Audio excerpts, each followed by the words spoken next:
Public service announcement in regards to Juneteenth. As we know, the holiday is now less than a week away, and we also know greedy-ass corporations are going to try and capitalize and get a dollar in any way, shape, or form. Which leads me to this announcement, or should be better clarified as advisory.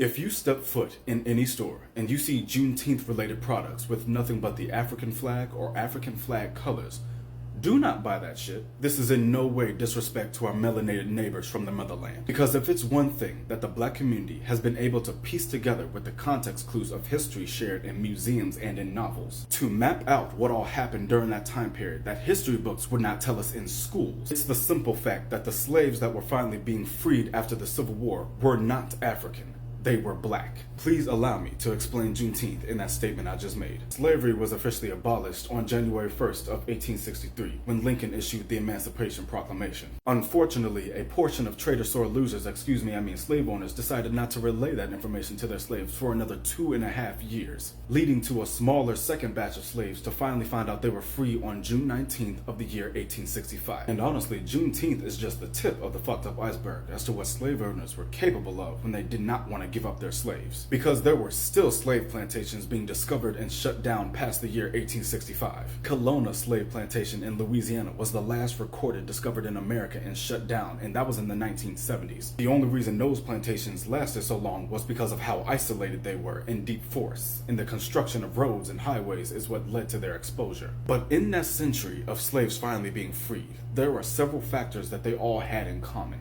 They spoke fluent English with no African language. They were all Christians with no practice of African religion. Nor did they know what African tribe they were part of. Within the first 100 out of 400 years of slavery, Africans were separated from their tribes, their bloodlines, told to forget their names, and then forced to forget their African religions and learn Christianity, and forced to mix with other races. I have a friend who just discovered he was part Latino, and he does not look Latino at all. Well, thanks to the best of my family's ability, I know I have African, Native, French, white, and Asian blood running through my veins, and I still don't know what tribes I am connected to. But that is why I choose to have this flag on my wall. Because this flag right here represents all people of color who either lost or do not know their history prior to being naked and chained up on a boat.